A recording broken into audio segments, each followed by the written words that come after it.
Son Jesus we pray.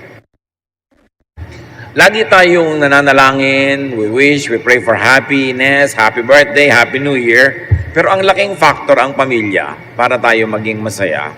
O kung ano man ang nalalabi sa pamilya kung ito ay hindi kumpleto. How do you have a happy new year? It's important to have a happy home. So ang mga paalala ay gamot daw, sabi ng matatanda, sa taong nakalilimot. Kaya tayo ngayon bilang unang araw ng ating Sunday worship sa taon na ito, balikan lang natin ang mga basics. Kung tayo naman ay hindi makakalimot sa mga simpleng bagay, lahat ng mga complicated na bagay ay malalagay din sa ayos. So balikan natin ang mga basics ng isang masayang pamilya. Man, husband, father, sa mga kalalakihan, at kasama ng buong parents. Be godly. Yan ang number one duty ng tatay, ng padre de pamilya, maging makadiyos. Hindi lang maghanap buhay, kundi maghanap biyaya. Pagka ang magulang, lalo yung head of the family ay makadiyos, dumadali ang pagdaloy ng pagpapala sa buong pamilya. At pagka yung magulang o yung head of the family ang hindi makadiyos, magulo, napakadali ring pasukin ng kadiliman ang isang mag-anak. Halimbawa si Cornelius, isang Roman official, pero God-fearing, bagamat hindi siya Jew, Acts 10:2. Cornelius was a very religious man. He worshipped God and so did everyone else who lived in his house. He had given a lot of money to the poor and was always praying to God. Ito ang description kay Cornelius bilang isang head not only of his family but also of his household. And the whole house was blessed. Si Pedro, binigyan ng Diyos ng pangitain na magpunta sa bahay ni Cornelius para dala ng pagpapala ang kanyang sambahayan dahil doon sa head of the family. Mga heads of the family, kayo man ay tatay o nanay o kuya o ate, kung ano man ang nalalabi na leadership sa inyong pamilya, ang number one na tungkulin, duty and privilege, is to be godly. Pag makadiyos ka, kasunod na ang lahat. Be gentle. Ito ang isang balancing act ng isang leader. Dapat siya ay firm, dapat siya ay matibay, matapang, pero maamo, banayad sa lahat ng ibang bagay. Ephesians 6:4, parents, don't be hard on your children. Raise them properly. Teach them and instruct them about the Lord. So ang tatay, ang nanay, ang head of the family, sila dapat ang spiritual leader. At lalo kung nandun ang tatay at nanay pareho, yung tatay pa dapat ang spiritual leader. Hindi pang babae lang ang relihiyon. Hindi pang babae at pang bata ang Diyos. Dapat yung mga nangungunang kalalakihan sa pamilya, o kung babae ang nangunguna, sa kawalan ng kalalakihan nangunguna, unahin ang pagiging banaya ng ugali, mapagmahal. Kasi kung tayo ay mapagmahal sa ating mga anak, we produce happy children, and happy children make a happy home, and a happy home creates a happy adulthood for everybody. Marami mga pag-aaral sa psychology, psychiatry, and even sa sociology na nagpapatunay na pagka pangit, masaklap, masakit, mapait, malungkot ang pagkabata ng isang tao, madalas nakakaroon siya ng mga sakit na pangdamdamin na nagiging mahirap siyang makasundo, makasama pagtanda niya, o kaya nahihirapan siyang makipagkapwa-tao. Nahihirapan siyang magtiwala, nahihirapan siyang umibig kasi pinalaki siya na salat sa pagmamahal. Ang laki ng pananagutan ng mga tatay at ng mga nanay sa social problems ng isang bansa. Kasi ang social problems are created by people. And usually people who create social problems are people who came from broken, sad, bitter homes. Kaya para gumawa ng isang matibay na republika, dapat ang bahay, ang tahanan, matibay, masaya. Kasi doon pinalalaki, hinuhubog ang utak ng bawat miyembro. Sa mga kababaihan naman, woman, wife, mother, at isama na rin natin ang mga father. A good father is also a good mother and partly a mother. Be efficient and fruitful. Dapat ang babae, mabunga, maraming trabaho, maabilidad, hindi lang pambahay. Kahit nung araw pa, unang panahon, maski sa Israel nung unang panahon, ang mga napakahuhusay na babae ay hindi lang pambahay. Kaya i-describe yung napaka-ideal woman sa Proverbs 31, a truly good wife is the most precious treasure a man can find. Her husband depends on her, and she never lets him down. She knows how to buy land and how to plant a vineyard, and she always works hard. She makes clothes to sell, she takes good care of her family, and is never lazy.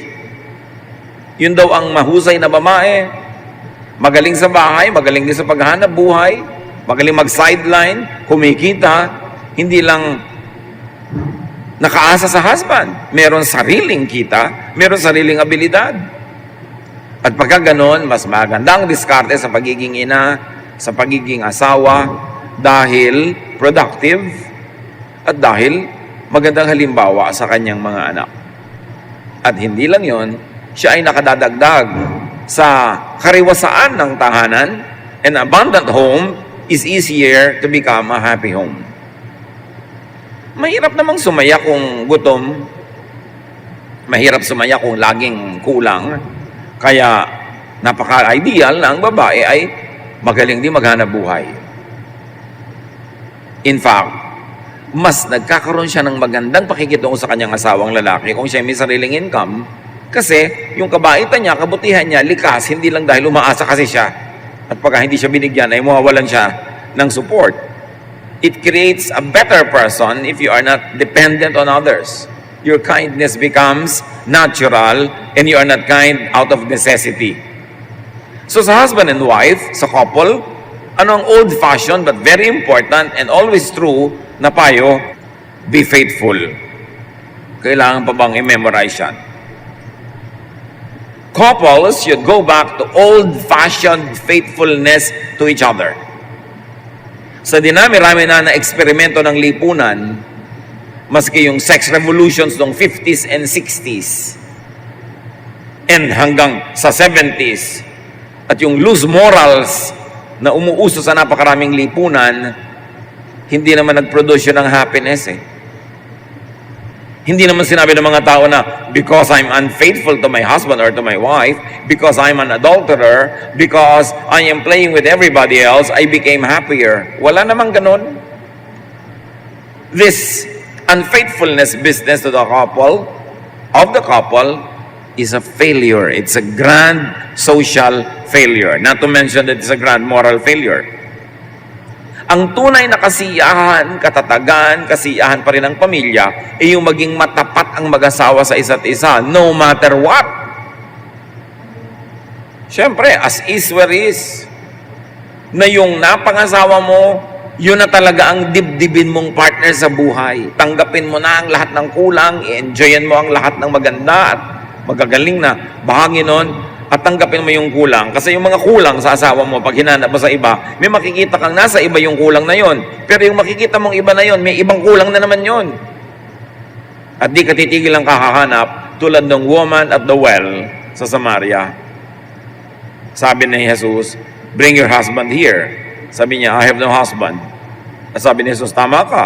Because the man in your house right now is not your husband, and the 6 others who were before him were not your husband.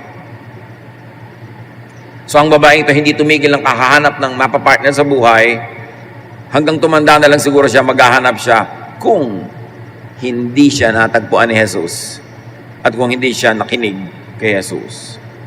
Yung mga experiment na yan, yung mga paghahanap ng mga iba, mga kulang din yan kahit sa kamapunta. Kaya dapat sinupin, mahalin, patibayin ang inyong samahan ng mag-asawa. Exodus 20:14, be faithful in marriage. Kung may konti mang pleasure na napapalayong unfaithful, ang laki ng bayad. Ang laki ng social cost, moral cost, and even financial cost. Proverbs 5:18, mga lalaki ang pinapayuhan, pero siyempre, good for women din ang payo. Be happy with the wife you married when you were young. Sa ganun, maging masaya ka turuan mong sarili mong manatiling masaya at umimbento ka ng kasayahan kasama ang babaeng pinakasalan mo ng mga bata pa kayo. Hindi yun, nung tumanda na siya, nagkakaroon ka na ng interes sa ibang bata. It never works. It never worked. It never will. Kaya yung institution of faithfulness to marriage is an institution because it has proven to be effective. Generally, universally, yun talaga ang effective approach. At mahalaga sa happy home, husband and wife especially, be peaceful, be peaceable. Kailangan ang laging pinopromote peace. Dapat madali kang makasundo, madali kang makipagkasundo, madali kang makipagmabutihan sa iyong sariling asawa. Because a peaceful partnership means happy parenting and it leads to having a happy home. Mahirap sumaya ang bahay na nag-aaway ang tatay at nanay. Mas madaling pasayahin ang lahat kung gagawa sila ng paraan na magkasundo. Proverbs 15:17, a simple meal with love is better than a feast where there is hatred. Ang sinasabi lang sa atin, simplify to have more space for happiness. Kung magkakaroon ng kaligayahan, kapayapaan, katahimikan, contentment sa simpleng pamumuhay, tama na ang simple kaysa maluho, magarbo, pero complicated.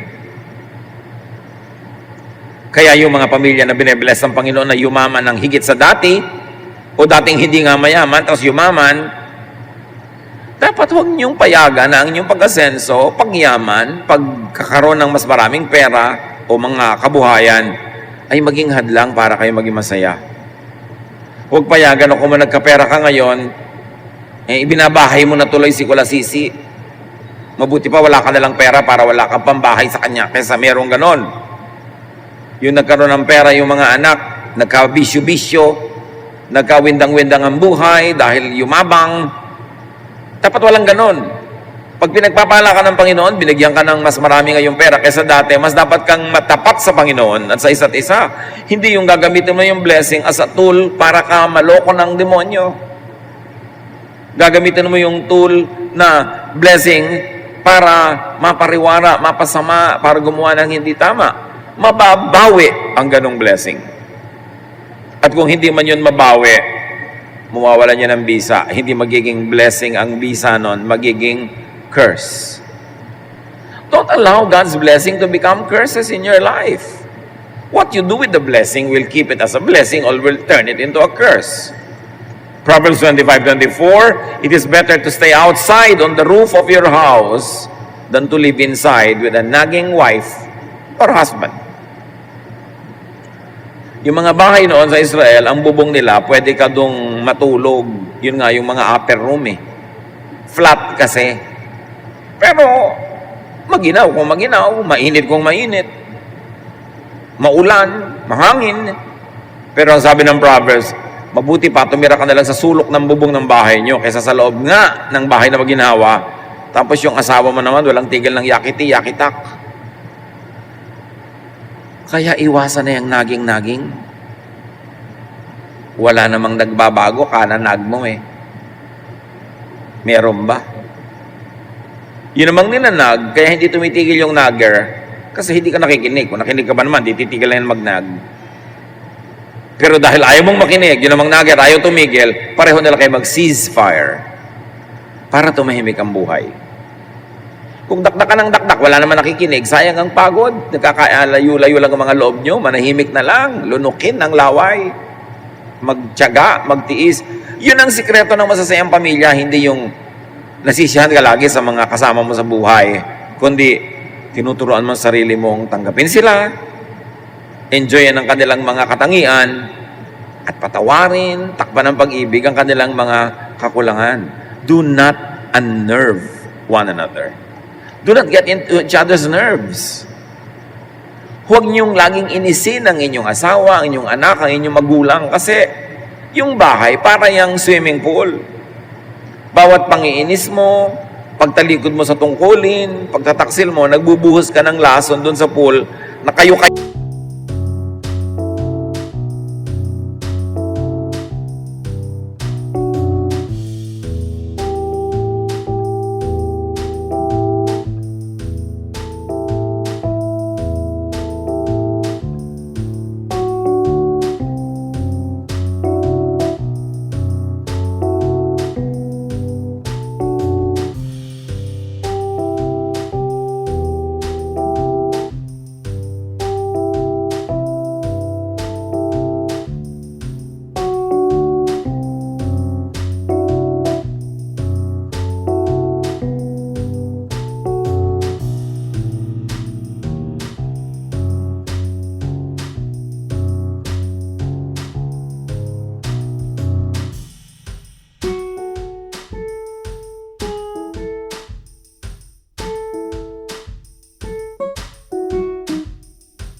Kayo naman ang lumalangoy-langoy din doon, kayo din ang malalason. Bakit lalasunin ang sariling tahanan? Kung yung asawa mo, lagi mong kailangang inag, hindi rin naman nagbabago, ikaw na lang magbago, o stop nagging. Pero tandaan nyo, pag may nagger, pakinggan nyo yung point. Baka may point siya eh. Bakit ba siya nagnag-nag? At pakinggan. At kung tama ang kanyang point, ibigay para matahimik kayo. Pero dahil nga hindi naman lahat ng tao nagkakasundo kung ano ang tama, kung ano ang pinakamabuti, magpatawaran na lang, magpasensyahan at tigilin ang mga ugali at asal na nakakapagpagalit sa kapwa. Kahit ka pa tama. Pag nagalit mo siya, mali na ang bunga para sa lahat. Ngayon, mga tatay at mga nanay na mga biyanan, be loving. Especially kung magkakasama kayo sa bahay o magkakalapit. Tulad sa Ruth 3:1, nung namatay ang anak ni Naomi, sabi niya sa kanyang manugang na si Ruth, "It's time I found you a husband who will give you a home and take care of you." Napaka-thoughtful na biyanan. Sabi niya, namatay na ang anak ko, biyuda ka na, panahon na para ihanap kita ng mapapangasawa mo para magkaroon ka ng sarili mong tahanan at may mag-alaga sa iyo. Ang sarap na biyanan. Iniisip ang kapakanan ng kanya manugang. Mga biyanan, kung kayo may mga manugang na, one great way to love your son or daughter is to love his or her partner.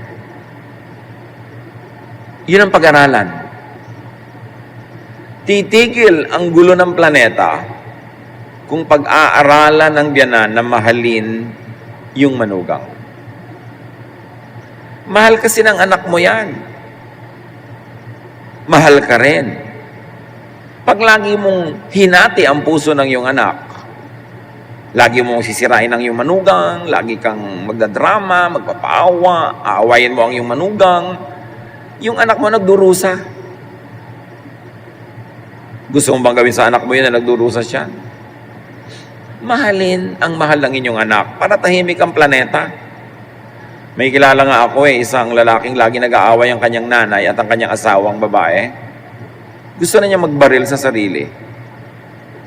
Sabi niya, alam mo, gusto ko na magbaril sa ulo ko kasi ang gulo-gulo ng nanay ko at asawa ko.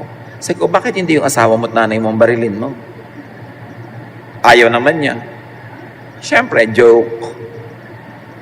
Pero ang point, ginugulo niyo ang inyong anak pagka hindi niyo patatanggapin yung napangasawa. Kahit pa babaeng tamad, babaeng magastos, ang kapal-kapal mag-makeup, yun na yung napangasawa ng anak nyo eh. Kahit pa yung mga kamag-anak niya, laging nandun sa bahay ng anak nyo, yung nanay niya, laging nandun. Tapos pagka uuwing nanay niya, daming bit-bit. Hayaan nyo na. Hindi nyo rin naman mapipigil. Be wise. Mas mabuting minamahal nyo kaysa tinatanggihan ang inyong manugang. May mga manugang talagang mahirap mahalin. Totoo yun. Pero mas mahirap makipagyara sa kanila. Kasi mahal din yun ang inyong anak. Hirap din lang at hirap. Doon na kayo sa mas maganda ang bunga. Yung kayo na ang maging mapagbigay, kayo na yung maging mabait, para tahimik. Exodus 18:24, Moses followed Jethro's advice. So yung biyanan ni Moses, nagbigay sa kanya ng magandang payo at sinunod naman niya. So mga biyanan, be wise. Para nakakapagbigay ng magandang payo, hahangaan kayo na inyong manugang at pag nagsalita kayo, kayo susundin. Kasi nakikita nilang hindi kayo biased, mahal nyo rin sila, kapakanan nila ang inyong hinahanap, magpayo man kayo, mas papakinggan kayo. Earn your right to be heard. You don't get to be heard only because you're older or because you are the in-law, but because you have proven yourself to be wise. O mga anak namang lalaki at babae, sons and daughters, listen to your parents. Siguro less than 1 to 2% ng magulang ang magtuturo ng mali na alam nilang mali yun. Mali man ang maipayo ng magulang, baka nagkamali lang dahil tao lang, pero hindi sasadyaing ipahamak ang anak. So, general rule, makinig kayo sa inyong mga magulang. At kung sakali ang sinasabi ninyo ay talagang labag sa karunungan, katalinuhan, sa common sense, ipaliwanag nyo ang inyong pagtanggi sa isang galang na paraan. Pero, kung pipili lang kayo ng susundin, kalooban nyo o kalooban nila, lalo't kayo mga menor de edad, makinig kayo sa magulang nyo. Kasi hindi kayo ipapahamak ng magulang. Kabutihan nyo ang laging iisipin nila. Proverbs 6:20, obey the teaching of your parents. Akala nyo ba kung may internet, kung may mga school, mas marurunong ang mga kabataan kaysa matatanda? No. Those who are in the information age, in the information technology, are only better informed. It doesn't mean that they are wiser. It takes time to be wise. It takes living a life, a long life, to be wise. You could be better informed, but what you do with that information has no guarantee that it would be a wise interpretation of the information that you know. Hindi ko mas maraming facts na alam ang bata, mas mahusay na ang kanyang utak. Kaya kailangan laging nagde-defer, nakikinig sa elders. Ephesians 6:1-2, children, you belong to the Lord, and you do the right thing when you obey your parents. The first commandment with the promise says, obey your father and your mother. Go back to that old-fashioned template na sumunod. Mga bata kasi akala nila, alam na nila. Lalo ang mga bata ngayon, mas maagang kumikita ng pera, mas maraming pera ang kabataan ngayon kaysa nung araw. And sometimes they interpret their financial independence as really independence from the spiritual guidance of their parents. Yun yung blessing na nagiging curse. Dapat kahit may kotse ka, kaya mong lumayas ng lumayas, umandar ng umandar, makikinig ka pa rin sa magulang mo, pagka pinipigil ka. Marami kang pera, pero pinipigil ka rin ng magulang mo sa ganung mga uri ng puntahan at gagasusin, makinig ka pa rin. Don't let that blessing, material blessing, the freedom the society gives you now, don't turn it into a curse. Listen to the wisdom of those who have lived a life longer than yours. And children, bring joy to your home. Not problems, not troubles. Ang iuuwi nyo sa bahay, kasiyahan. Magbabalita kayo sa magulang nyo yung maganda, yung masaya. At kung meron mang hindi maganda, hindi masaya, dahil lang beyond your control. Bawat isa may pananagutan na mag-ambag sa ikabubuti ng pamilya. Alam nga namang tatay mo lang yung nagpapabuti ng pamilya nyo, tapos lahat kayo, winawaldas nyo yung pamilya nyo.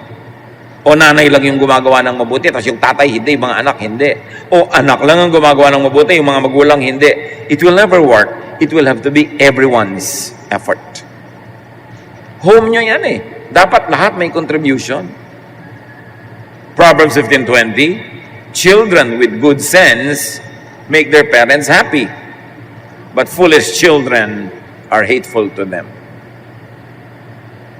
Mga anak, mga kabataan, sa ginagawa nyo, huwag nyo lang isipin ang inyong kasiyahan. Isipin nyo rin mabigyang kasiyahan ng inyong mga magulang sa inyong mga pinagagagawa. Pag ginagawa nyo maganda, mabuti, nag-e-enjoy kayo, mag-e-enjoy din ang mga magulang nyo. Kahit kayo yung primary beneficiary ng ginagawa ninyo, Basta't mabuti at tama, mag-enjoy din sila. Pero hindi yung pleasure ngayon, bukas, sorrow and pain and bitterness. Makinig kayo sa inyong mga magulang. Mas maraming napapahamak sa hindi pakikinig sa magulang kesa sa pakikinig. Ngayon, mga manugang, son and daughter-in-law, like the parents-in-law, be loving. Gaano karami sa inyo dito ang may biyanan? Bihira naman ang katulad ni Eva at Adan, napakapalad, walang biyanan. Pero after them, everybody else had. And now everybody else has. Be loving. Si Naomi, napakabuti kay Ruth. Ang manugang niyang si Ruth, lalo namang mabuti kay Naomi. Ruth 1:16, sabi kasi ni Naomi, umuwi ka na sa sarili mong bayan, patay na ang anak ko na asawa mo, mag-asawa ka, have your own life. Ruth answered, please don't tell me to leave you and return home. I will go where you go. I will live where you live. Your people will be my people. Your God will be my God. Biruin yung manugang to. At ako, may mga kilalang magbiyanan talaga, ganyan ka-sweet. Makita mo lang sila, sumasaya ka na. Magbiyanan na talagang daig pa ang tunay na mag-ina. Nagmamahalan sila. One great way to love your partner is to love his or her parents. Mahal niyo ang asawa niyo, mahalin niyo ang magulang niya. Huwag niyong turuan yung asawa niyo na maging suwail. Huwag niyong tuturuan ang asawa niyong lumayo sa sarili niyang magulang. At huwag niyo siyang ilalayo sa kanyang magulang. Hindi yung, pag may mga okasyon yung pamilya niyo, lagi na lang daladala mo yung asawa mo doon, pero sa okasyon ng pamilya ng asawa mo, absent kayo lahat. Hindi yun mabuti. Dapat nga, ito pang anak ka nagtutulak sa kanyang asawa na, o punta ka sa nanay. Kung hindi ka makasama, papuntahin mo. Ito, dalhin mo sa kanya, regaluhan mo. Ganun lang mabuti at makadiyos sa manugang. Mahalin mo ang magulang ng iyong asawa. And listen to your parents-in-law. Makinig. Huwag magdunong-dunungan. At kahit mas marunong ka pa, give them the honor na magsalita, makinig. At kung hindi man masama ang pinapayo, sundin. Exodus 18:24, Moses followed Jethro's advice. Si Moses na yun, nakinig pa sa biyanan. Sino ka para hindi makinig? Yan ay kakatahimik ng mundo, hindi yung mga kabaligtaran. Mga biyanan na nakipag-away sa manugang na nakipag-away sa biyanan, walang katapusang gulo yan. At dapat natutunan natin that it never works. And if it doesn't work, change it. If the shoe does not fit, don't wear it. At sa lahat naman ng miyembro ng pamilya, everyone provide for the family. Mag-contribute. Kung pwede ka nang maghanap buhay, kumita, maghanap buhay ka, kumita ka, mag-contribute ka sa gasto sa bahay. At kung hindi ka pa pwede maghanap buhay, dahil sobrang bata pa, o sobrang matanda nang hindi na pwedeng maghanap buhay, tumulong naman kayo sa pagtitipid, sa pagko-conserve, sa pag-aalaga ng resources ng pamilya. 1 Timothy 5:8, people who don't take care of their relatives, and especially their own families, have given up their faith. They are worse than someone who doesn't have faith in the Lord. Ang sino man daw na hindi kumukupkop, tumatangkilik, tumutulong sa kanyang sariling pamilya, ay tumalikod sa Diyos. Mas masahol sa mga taong walang pananampalataya sa Diyos. So, being good to your family is high religion. Pero tatandaan nyo ito hindi lang one yung good, tapos lahat ng iba bad. Dapat hindi ganun. Hindi lang isa yung naghahanap buhay, tapos yung lahat yun ng iba, nagwawaldas. Hindi lang isa yung nagdadala ng makakain, tapos yung iba kain lang ng kain, dapat lahat nagdadala. O tumutulong man lang ng conservation, ng pagtitipid. Everybody in the family should give and contribute to family finances. Do not just take. Pagka ang isang tahanan ay one-income family, usually, lagi na lang kulang ng pera. O lagi na lang na may nangaabuso. Dapat lahat mag-contribute. Kasi lahat nagko-consume. And very importantly, everybody in the family, learn to forgive. Colossians 3:13, put up with each other and forgive anyone who does you wrong, just as Christ has forgiven you. Itong verse na ito, alam na alam natin, paulit-ulit, forgive, forgive, forgive. Ito na lang ang tanong, sinunod nyo na ba? Okay, may atraso sa iyong biyanan mo, ang manugang mo, ang kapatid mo, ang nanay mo, tatay mo, anak mo.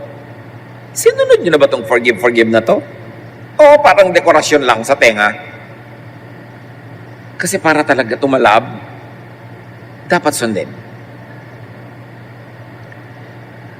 Mahirap po magpatawad. Tama. Pero mas mahirap hindi magpatawad. Mahal ang bayad pag nagpapatawad ka. Pero mas mahal ang singil sa hindi nagpapatawad. Mahal din lang at mahal, doon ka na sa mabuti, sa itinuturo at inuutos ng Diyos. Ito, magsisimula na naman isang bagong taon. Huwag nyo nang i-carry over to this new year, yung mga dati nyong galit, inis, nanakit, tampo. Dapat wala na yun. Kasi isang malaking kasinungalingan at kabalbalan na magsabi ng Happy New Year, tapos hindi ka nagpapatawad. How can you be happy na hindi ka nagpapatawad? How can you make other people happy na hindi ka nagpapatawad? And very importantly, how can you make God happy na hindi mo sinusunod ang kanyang utos? Marami, church ng church, amen ng amen, hallelujah ng hallelujah, pero hindi nagpapatawad.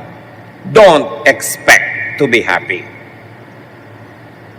Lalayuan kayo, magiging mailap ang kaligayahan pag hindi kayo marunong magpatawad. Lalo na yung mag-asawa, nagkamali yung asawa mo, talagang napakalaking kasalanan. O sige, makipaghiwalay ka na forever. Hindi naman kayo naghihiwalay. Pero hindi ka rin nagpapatawad. Eh di kalahating impacto, kalahating santo, kalahating demonyo, kalahating masama, kalahating mabuti, kalahating hindi mabuti, kalahating langit, kalahating impyerno ang buhay mo. So lalangitin mo na lang, buuin na. Limutin na, magpatawad na. Hindi ko po magawa, magtiyaga ka. Buntot mo, hilahin mo. Kasi ang hindi pagpapatawad, may kasamang sumpa. Bitterness, anger, and you cannot be.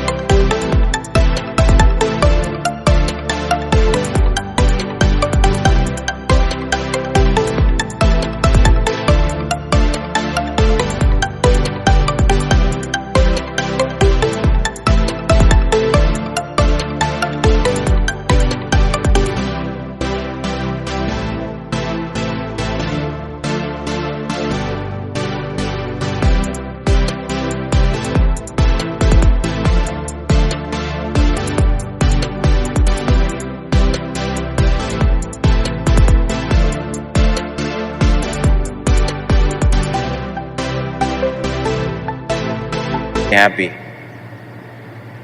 So magpatawad dahil banal ka. Pastor, hindi po ako banal. Pues magpatawad ka dahil matalino ka. Dahil man lang sa katalinuhan, magpatawad ka. Kasi yun ang itinuturo ng Diyos. At yun ang path to happiness. At lahat sa pamilya, you really want a happy home, serve God. Siyempre naman, God is all-sufficient, self-sufficient. God cannot really be actually served. Because God does not need human service. But sabi niya, whatever you do to the least of these people, you do to me. So by serving the weak, the needy, you serve God. By serving people in the church, attending to their spiritual, emotional needs, and even up to a point, their practical needs, their hunger, their poverty, their sicknesses, by serving people, you serve God. And happiness resides in serving. Yan ang isang sikreto na hindi nadidiscover ng iba na hindi naglilingkod. May ligaya na para lang sa naglilingkod sa Diyos. Kaya sabi ni Joshua sa Joshua 24:15, my family and I are going to worship and obey the Lord. As for me and my house, we will serve the Lord. Because godly service leads to a very godly life which brings about happiness. May chain reaction. Pag naglilingkod ka sa Diyos, ang nagiging ending, kaligayahan. Kung tama ang paraan ng paglilingkod. Hindi naman kung nagsasakripisyo kayo, sumasaya ka na. Dapat galing sa tamang attitude at tama ang method. And everybody in the family, total ang pinag-uusapan natin yun ay puro mga old-fashioned templates, love more. Mag-effort, magmahal. Sa una, effort yan, pero mamaya habit na. Likas na. 1 Corinthians 13, 4-5. Love is kind and patient, never jealous, boastful, proud, or rude. Love isn't selfish or quick-tempered. It doesn't keep a record of wrongs that others do. Apply this in your family life. Maging mabait, pasensyoso, huwag managhili, mainggit, magselos, huwag mayabang, huwag magaspang, huwag madaling magalit, huwag maging makasarili, at huwag maglista ng lahat ng mga kamalian ng kapwa. Limutin, ilista sa tubig ang mga pagkakamali ng family members. And very importantly, parents or elders in the family, train children in love. May mga pamilya na hindi maibigyan ng mga miyembro sa isa't isa kasi hindi sila pinalaki na nagmamahalan, hindi sila tinuruan. Itinuturo rin yan eh. Merong mga magkakapatid, sobrang magmahalan. May lagnat lang o may bulutong lang yung kapatid eh. Nakaluksa na tong isang kapatid. Meron naman talagang nagkanda, windang-windang na yung kapatid niya, okay lang. Paano sila pinalaki? Turuan ng mga magkakapatid na magmahalan, magbigayan. By example. At paano itinuturo ng mga magulang yan? Kung paano minamahal ang mga kapatid mo, doon mo itinuturo sa mga anak mo kung paano sila magmamahal ang magkakapatid. Yung mga ate at kuya, paano kayo nagmamahalan, paano nyo minamahal ang mga kapatid nyo na kababata, yun ay malaking impluensya sa kanila. Dapat ang pinapauso ng matatanda, love, not selfishness. Kaya kadalasan, pag yung ate at kuya, selfish, hawa-hawa na hanggang lahat ng mga kapatid na mas bata. Pag selfish yung mga magulang, nagiging selfish din ang anak. Kasi we teach by example.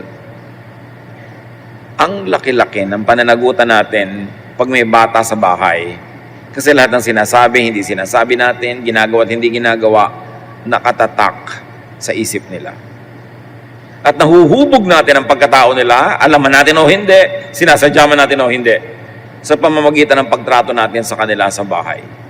So in the home, lift each other up. Magpurihan. Magpasaya ng kalooban. Proverbs 31, 28-29, yung daw babaeng uliran, her children praise her, and with great pride, her husband says, there are many good women, but you are the best. Pinupuri dapat ng asawang lalaki yung babae, pinupuri ng babae yung lalaki, pinupuri ng mga anak nila, pinupuri ng anak ng mga magulang. Eh maraming bahay, kabaligtaran. Pintasan ng pintasan, siraan ng siraan, nag-iinsultuhan, nang lalait ng isa't isa. Anong natatanim sa puso? Galit, inis, hindi pag-ibig. So magpurihan, imbes magsiraan. Siyempre yung puri naman na nakabase sa katotohanan, hindi naman yung guni-guni at pantasya. Na alam mo naman talagang hindi kagandahan ito. Isa sabi mo, ikaw ang pinakamaganda dito sa barangay natin. Yung dapat realistic. May mahahanap ka at mahahanap na laging mapupuri. Kailangan laging pinupuri. Bata, hindi lang pinupuri, dapat balance, itinutuwid din na mali. Pero pinupuri.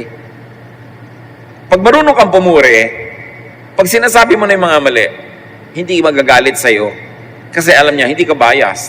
Pinupuri mo ang dapat purihin, at tinutuwid mo ang dapat ituwid. So elders and seniors, be wise. Mga matatanda na, akala nung iba, pag matanda na, wala na silang papel sa buhay. No. Ang laki na impluensya nyo sa pamilya nyo kung sila'y mag-aaway o magkakasundo, kung tatahimik o hindi. Huwag tumanda lang, dapat may pagkatandaan. Mga matatanda sa pamilya, huwag kayong kakampi pag may nag-aaway-away. Dapat neutral kayo. Bakit? Para pag pumunta sa inyo tumingi ng payo, makikinig kasi alam nila, neutral kayo eh.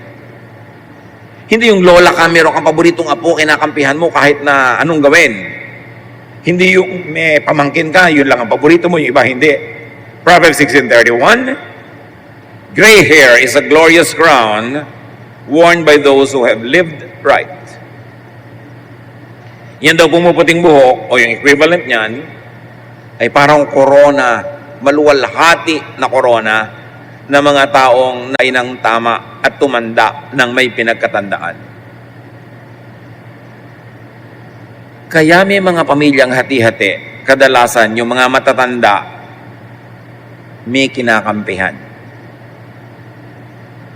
Pag ikaw ang pinakamatanda, wala ka dapat kakampihan para ikaw ang Supreme Court. Lahat ng mga sumbong, pag dinala sa'yo, nagbigay ka ng payo, makikinig sila. Pag sinabi mong, o ikaw, ibigay mo na sa kapatid mo yung piano, o ikaw, huwag mo nang agawin yung kaprasong bukid. Pag nakinig sa'yo, nakahil, alam nila, wala kang kinakampihan. Pag yung pinakamatanda sa pamilya ay hindi pinapakinggan, dahil kakampi niya yung group 1, pero yung group 2, galit din sa kanya, nawalan ka na ngayon ng karapatan maging matanda ng pamilya. Dapat ikaw yung pinakamataas na hukuman na pag ikaw nagbigay ng pasya, makikinig ang lahat dahil alam nilang ang iniisip mo lang ay para sa kabutihan ng lahat. So ulitin ko yan mga matatanda kasi maraming matanda mahilig dito. Huwag kayong kakampi-kampi. Dapat neutral.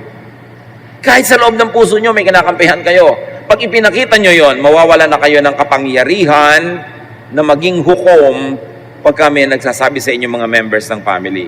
Because you will no longer be credible. Kailangan sikilin yung damdamin na may pinapaboran. Maging neutral para may saysay ang inyong old age at may makinig pag nagsasalita kayo. Hindi kayo sinusuway kasi alam nilang kabutihan ng lahat ang mahalaga sa inyo. Mga matatanda, unite, do not divide the family. Sad to say, may mga magulang, sila pa yung dahilan, kaya yung mga anak at manugang nila naghiwalay. Imbes, pauwiin yung anak na nagtatampo doon sa asawa, dito ka na lang, huwag ka na bumalik sa kanila. Dapat anak, may asawa ka na, bumalik ka doon. Itama mo ang mga mali mo at yung mga mali ng asawa mo, dalhin mo siya dito, kakausapin ko siya. Makikinig ang manugang sa inyo pag alam nilang hindi kayo kamping-kampi sa anak nyo. Kundi ang kinakampihan nyo, yung totoo, yung makatwiran, yung maganda. Huwag laging konsentihin ang anak. Dapat kita din ng manugang nyo na kinakampihan nyo rin siya pag siya ang tama. Para hindi kayo mawala ng persuasive power. Hindi kayo mawala ng saysay. Dahil pag bumuka ang inyong bibig, kayo ipapakinggan. Huwag hatiin ang pamilya. Kung kayo may mga anak, magpapamana kayo, be fair. Huwag lang yung paborito nyo ang maraming-marami kasi anak nyo lahat yan. Pagka ang matanda kasi ang may paborito, nagkakanda, windang-windang ang buong mag-anak. Dapat neutral. Dispense wise and godly counsel when asked and when needed. Hindi ko mamatanda, bigay kayo ng payo, hindi naman kayo tinatanong. Dapat antayin nyo rin hanggang kayo ng payo. Earn your right to be heard. So, ito ang isang pinakamalaking tukso sa matanda na bigyan ng hatol ang lahat ng kaso. Dapat hayaan nyo rin yung mga bata mag-isip kung ano gusto nilang gawin sa buhay nila. Iba na ang panahon, may mga iba ng method, ibang pamamaraan, ibang mga pagpapahalaga. Hindi natin kailangang isiksik ngayon kung ano ang pamamaraan natin nung unang panahon.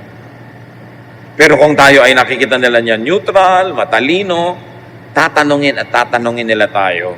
So mas mainam, antayin natin tayo'y tanungin kesa kada liko ng mukha natin, lahat ng titingnan natin tayo'y nakikialam, nanghihimasok, nagpapayo. Makakainisan tayo nun. So pati mga matatanda, dapat ding lumagay sa lugar na inaantay nyo matanong kayo. Hindi kayo laging nagdidikta sa mga tao kung anong gagawin. Kasi yung panahon ninyo ay noon yun. Live in the present. Makibagay sa panahon. Huwag ibalik ang ngayon sa kahapon. Hindi yun mangyayari. dapat pag-isipang mabuti kung ano ang mga karunungan ng kahapon na maaaring magamit hanggang ngayon. At ilagay ang sarili sa tama para hindi tayo nalalapastangan. Be as independent as possible. Mas maganda yung kung kaya ng katawan, mas independent ka, hindi lagi kang merong demands.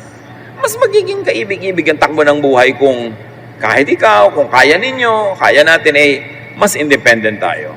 So lahat naman ng mga miyembro ng pamilya, defer to, respect, and be sensitive to seniors. Mas marami silang wisdom. Kahit mas marami tayong information na nakukuha sa Google ngayon, iba ang wisdom ng may edad. At huwag na nating hintayin na sila yung magpayo without being asked. Humingi na tayo agad ng payo. Kasi it makes them feel good. Nagiging mahalaga pa sila, lalo't kung ang payo nila ay may saysay. Home life, especially childhood, very often shapes lifelong mindset, values, and psyche. Kung ano ang korte ng iyong tahanang nilakihan, kadalasan yun ang nagiging korte ng iyong utak. Liban na lang, sobra kang galing at talino na nalalampasan mo ang mga limitasyon ng iyong kabataan. At may mga ganon. Pero maraming tao, a great majority, hindi nila nalalampasan yung korte ng kanilang bahay nung araw. Nagiging ganon din sila. At nagiging ganon din ang mga tahanan na lilikain nila pag sila na ang mga magulang. Whatever you were not happy with when you were a child, at may sense naman na hindi naman talaga nakakatuwa yun, yun ang ulitin sa mga bagong tahanan na kayo na ngayon ang namumuno. Kung ano man naging kapintasan ng ating mga lola at lolo, mga magulang, huwag na natin maging kapintasan kung tayo na ang magulang. Matuto tayo sa mga leksyon ng nakaraan para lalo mapabuti ang bawat isa. Make your home as happy as possible, especially for children and for seniors. Dapat ang tahanan very child-friendly and senior-friendly. Bakit? Children and seniors are usually bound to the house. Sila ang laging nasa bahay at sila ang walang laya at walang kakayahan na laging umalis ng bahay. Yung mga middle-aged, yung mga young adults, umaalis yan, gumagawa ng sarili nilang buhay pag wala sa bahay, may sariling fun and happiness, pero yung bata at matanda lagi nasa bahay. So dapat child-friendly at senior-friendly ang bahay. Kung may matanda na nakatira sa inyong bahay, igawa nyo na siya ng kwarto sa baba. Huwag nyo nang pagapangin sa hagdan araw-gabi. At yan ang lagi ko ipinapayo sa nagpapagawa ng bahay. Uy, ang ganda ng plano, ang ganda ng bahay. Wala kayong kwarto sa baba. Tatanda kayo. Liban na lang, meron kayong elevator na 1.2 to 1.4 million. Pag nagpagawa kayo ngayon na 3 ang sakay, isang tao, isang pasyente, isang wheelchair. Liban na lang meron kayong ganon, mag-provide kayo sa baba ng kahit malaking living room na pwedeng maging kwarto ng matanda. I-design ninyo ang inyong mga bahay na friendly sa matatanda. Gusto nyong alagaan ng nanay nyo, lola nyo sa inyong bahay, gumawa kayo ng maliit na silid, kahit maliit, doon sa baba. Importante, nakakalimutan lagi ang hagdan. And having and keeping a home happy is everyone's project. It's everyone's responsibility. If a family member is irresponsible, another member has to stand in the gap. Bawat isang irresponsableng miyembro ng pamilya